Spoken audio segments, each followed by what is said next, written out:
पूर्व सांसद और आदिवासी नेता नंद कुमार साय कांग्रेस में शामिल हो गए। पीसीसी अध्यक्ष मोहन मरकाम ने साय को कांग्रेस की सदस्यता दिलाई। इस दौरान राजीव भवन में मुख्यमंत्री भूपेश बघेल, वन मंत्री मोहम्मद अकबर, प्रेम साय, सिंह टिकाम, अनिल भेड़िया, सत्यनारायण शर्मा समेत कांग्रेस के कई नेता मौजूद रहे।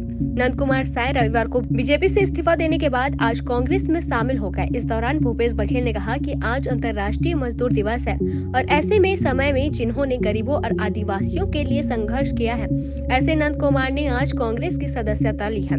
इसके लिए उन्हें बधाई देता हूं। वह सच्चे आदिवासी नेता है। दिखाई दे रहा है। मैं आप सबका इस राजीव भवन में सबका स्वागत करता हूँ, अभिनंदन करता हूँ। आदरणीय साथियों, नंद कुमार साय जी एक जाना पहचाना चेहरा, मध्य प्रदेश के समय में अविभाजित मध्य प्रदेश में वो नेता प्रतिपक्ष रहे। विधानसभा में 3 बार उन्होंने प्रतिनिधित्व किया, मध्य प्रदेश में भी, छत्तीसगढ़ में, लोकसभा में 3 बार और राज्यसभा में 2 बार, कुल मिला के 5 बार वो सांसद रहे और अनुसूचित जनजाति आयोग के राष्ट्रीय अध्यक्ष के रूप में उन्होंने सेवाएं दी। ऐसे समय में जब भारतीय जनता पार्टी नया बना था और उस समय मध्य प्रदेश में जो बड़े चेहरे जिसका नाम हुआ करता था, उसमें एक नाम नंद कुमार साय का भी था। आदिवासियों में बड़ा नाम उनका रहा। उनका जीवन बहुत सादगीपूर्ण, वे उनके सादगी के बारे में ये कहना चाहूंगा कि वो नमक तक नहीं खाते। अनाज तो खाते हैं लेकिन नमक नहीं खाते। किसी का बीजेपी का भी नहीं खाया। बीजेपी का भी नमक नहीं खाया। नमक ही नहीं खाते तो किसी को नमक लग रही सवाल ही नहीं उठता। उन्होंने बहुत सादगीपूर्ण जीवन और साथ ही पूरा जीवन आदिवासियों की सेवा के लिए उन्होंने संघर्ष किया। सत्ता में रहे और विपक्ष में रहे, उन्होंने हमेशा वंचितों के, गरीबों के हक की लड़ाई वो लड़ते रहे। सार्वजनिक मंचों में भी मीडिया के माध्यम से कांग्रेस सरकार के किए गए कार्यों के वो भूरी भूरी प्रशंसा करते रहे, क्योंकि वो सच्चे आदिवासी नेता हैं और जो भी आदिवासी हित में काम करे उसके वो प्रशंसा करते थे। बहुत ही निश्चल मन के व्यक्ति आज भारतीय जनता पार्टी के क्रियाकलापों से, और उन्होंने कल जो इंटरव्यू में कहा कि मेरी छवि खराब करने की कोशिश की जा रही है, उससे व्यथित होकर जो सेवाएं उस पार्टी को दी और उसके बाद उसे जिस प्रकार से पुरस्कार सहना पड़ा, उससे व्यथित होकर उन्होंने पार्टी त्याग किया। और कांग्रेस की जो नीति है, सिद्धांत है, आदरणीय खड़गे जी, आदरणीय सोनिया जी, राहुल जी के नेतृत्व पर विश्वास व्यक्त करते हुए छत्तीसगढ़ में कांग्रेस की सरकार के किए गए उल्लेखनीय कार्यों से प्रभावित होकर उन्होंने कांग्रेस की सदस्यता आज भाई मोहन मरकाम के द्वारा उन्होंने ग्रहण की। मैं कांग्रेस परिवार में आदरणीय हमारे वरिष्ठ आदिवासी नेता नंद कुमार साय जी का स्वागत करता हूँ, अभिनंदन करता हूँ। अध्यक्ष आदरणीय मोहन मरकाम जी, आदरणीय नंद कुमार साय जी, हमारे सांसद, आदरणीय हमारे मंत्रिमंडल के प्रदेश कांग्रेस कमेटी के सभी पदाधिकारियों, चेयरमैन जी, ब्लॉक कांग्रेस के अध्यक्ष मयालाल जी और सभी साथियों, कल थोड़ा साथ रहेंगे। बातचीत तो पहले से चल रही थी, लेकिन कल साय जी ने अंतिम मन बनाया और कांग्रेस प्रवेश करने की इच्छा जाहिर की।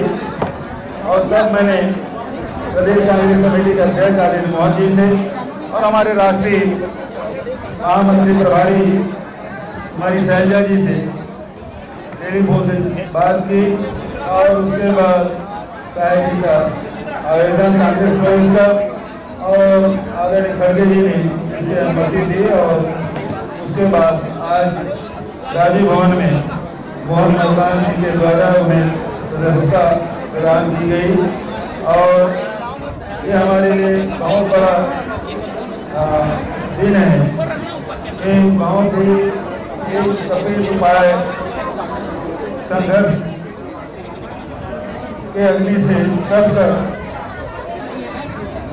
नंद कुमार साय जी राजनीति की स्थिति में बहुत ऊंचाई तक पहुँचे और आज जो परिस्थिति बनी है प्रदेश में देश में, उन परिस्थितियों को देखते हुए उन्होंने कांग्रेस प्रवेश का मन बनाया है। और जब नंद कुमार साय जी जैसे व्यक्ति यदि कांग्रेस के कार्यक्रम नीतियों से प्रभावित होकर यदि सदस्यता ग्रहण कर रहे हैं, इसका मतलब ये है कि हमारी पार्टी और हमारी सरकार सही दिशा में आगे बढ़ रही है। आदिवासियों के लिए, वंचितों के लिए, गरीबों के लिए, नौजवान और किसानों के लिए, मजदूरों के लिए। तो मैं बहुत सम्मान के साथ आदरणीय साय जी को आमंत्रित करता हूँ, आप सबको संबोधित करें और आपके सब सवाल लिए भी जाएंगे। लेकिन मैं इस समय डॉक्टर नंद कुमार साय लिखता हूँ। आप प्रश्न कर सकते हैं कि डॉक्टरी आप कब कर रहे हैं। मुझे दो बड़े बड़े विश्वविद्यालय, अवधेश प्रताप सिंह विश्वविद्यालय रीवा और राष्ट्रीय अनुसूचित जनजाति इंदिरा गांधी विश्वविद्यालय अमरकंटक, इन दोनों विश्वविद्यालय ने डीलिट की उपाधि दी है, डॉक्टर ऑफ लिटरेचर। ये बहुत बड़ी उपाधि होती है। मैं 3 साल जो कोविड का कार्यक्रम था, कोविड के कारण, कोरोना के कारण कई कार्यक्रम हम जा नहीं पाए। बड़े बड़े विश्वविद्यालय में अलग अलग सब्जेक्ट पर व्याख्यान के लिए पूरे हिंदुस्तान में मुझे बुलाया था। तो एक परिचय मैंने ये दिया, डॉक्टर नंद कुमार साय। और अभी नालंदा विश्वविद्यालय में मेरा एक कार्यक्रम हुआ था और वहाँ पर सब्जेक्ट था ऋषि संस्कृति, कृषि संस्कृति और पर्यावरण के समक्ष खड़ी चुनौतियों का वैद्यकीय और व्यावहारिक समाधान क्या है। इस विषय पर भी पूरे देश भर से लोग आए थे, कुछ विदेश से भी आए थे, उसमें चर्चा हुई। लेकिन अभी ये विषय को मैं यहीं छोड़ता हूँ और आप क्योंकि पत्रकारों से बात करें इसलिए कुछ प्रश्न होंगे तो उस संबंध में चर्चा होगी। ठीक है जी, आप समाज से एक बड़ा चेहरा है, आप आदिवासी समाज से एक बड़ा चेहरा है। लगातार बीजेपी के नेता जो है धर्मांतरण, मंत्रांतरण, आरक्षण, तमाम मुद्दे को उठाते रहे। आप आदिवासी बड़ा चेहरा, ऐसे में आप समाज को क्या मैसेज देना चाहिए, क्योंकि आपने कांग्रेस के काम से कांग्रेस। देखिए, मैं चाहता हूँ कि जनजातीय समाज का मैंने कुछ बातों को बताया। बहुत गरीब लोग, कुछ कमजोर लोग भी हैं, उनकी शिक्षा की कैसी व्यवस्था होगी। भूपेश जी दिशा में बहुत सारे कदम भी उठाए हुए हैं और उनको शिक्षित करके ही उनके मैंने जो कमजोरी है, उनके पास शिक्षा नहीं है, आर्थिक कमजोरियां हैं और भी कुछ विकृतियां हैं, इसको ठीक किया जा सकता है। उनको पहला काम है उन गरीब लोगों को आगे बढ़ाना है तो उनको शिक्षित करना पड़ेगा, शिक्षा से ओतप्रोत करना पड़ेगा। ये अलग अलग हैं, उसमें बिघोर तो जसपुर में ही थोड़ी सी संख्या में।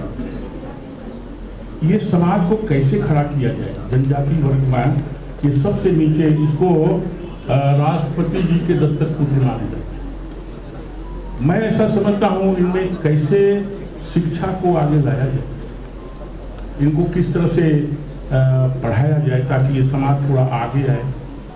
कुछ कुरीतियाँ हैं, उसको अगर ये पढ़ लिख जाएंगे तो ठीक होंगे और आगे बढ़ेंगे, ऐसा मुझे लगता है। और मैं बहुत सारी बातें को बता सकता हूँ, लेकिन आज की तारीख में मैं यही मानता हूँ। और भारतीय जनता पार्टी जो थी, उसका जो स्वरूप था वो आज बचा नहीं। मुझे अनुभव हो रहा था, मैं कुछ बातों को बताऊँ नहीं, मन में सोच रहा था। बहुत पुराने समय से अटल बिहारी वाजपेयी जी, लाल कृष्ण आडवाणी जी, श्रीमंत राजमाता जी, सुषमा स्वराज जी और सुंदर सिंह भंडारी जी, उनके साथ में काम किया। लेकिन आज की तारीख में भारतीय जनता पार्टी में मैं एक सामान्य सदस्य हूँ, कहीं किसी दायित्व में मुझे नहीं रखा गया। मुझे दायित्व का भी आवश्यकता नहीं है, लेकिन पार्टी काम कैसे करे, यहाँ के लोगों के लिए करे, उसमें शामिल तो किया जाना चाहिए। पार्टी का मुझे बहुत परेशानी नहीं है, वो सब भी करें, लेकिन दल में भी मुझे दिखता था कि जैसा जैसा काम होना चाहिए वो हो नहीं रहा है, उसको करना बहुत जरूरी है। कोई दल बहुत महत्वपूर्ण नहीं है, लेकिन सारे लोग मिलकर के आम लोगों का काम करने के लिए जो पार्टी का महत्वपूर्ण उद्देश्य होना चाहिए वो होना चाहिए, वो भी दिखता नहीं है। तो अंततोगत्वा मुझे लगा कि जनहित के कार्यों को करने के लिए ही कोई समर्थ और समर्पित, ये दो विभूषणों से विभूषित दल में रहना ही ज़्यादा उचित होगा। और इसीलिए मैंने तय किया कि इस समय भूपेश जी के नेतृत्व में प्रदेश में कांग्रेस अच्छा काम करेगी और वो काम यहाँ के गरीब, पिछड़े हुए और तमाम प्रकार के जो लोग हैं उनके उत्थान में काम होगा। और ये जो 5 प्रिमिटिव ट्राइब है, हमारा जो ट्राइबल डिपार्टमेंट है, हम सब लोगों की सरकार सोच भी रही है, उनके द्वारा उनको कैसे खड़ा किया जाए, शिक्षित कैसे किया जाए, बहुत सारी कुरीतियों से कैसे बचाया जाए, और एक छत्तीसगढ़ इन सब कामों को करने के कारण एक आदर्श प्रदेश भी बने, इसकी हम सब लोगों को मिलकर के काम करनी है। सरकार में बैठे हुए लोग तो करेंगे, इसमें सभी लोग सहभागी हों, ऐसी भी योजना हम सब लोगों को सोच करके करनी चाहिए। अंत में मैं आज माननीय मुख्यमंत्री जी भूपेश बघेल जी का धन्यवाद करता हूं कि उन्होंने ऐसी स्थिति मेरे मन में आया तो उसका सम्मान करते हुए दल में सम्मिलित करने का निर्णय किया गया, और आप सब लोग भी इसमें आए, सम्मिलित हुए। और मुझे लगता है कि हम सब लोग मिलकर, ये पार्टी एक है, एक मंच है, फ्रंट है, लेकिन सब मिल के सब काम करेंगे तब छत्तीसगढ़ अच्छा होगा और भारत को एक नया स्वरूप मिलेगा। हम सभी लोग मिले हैं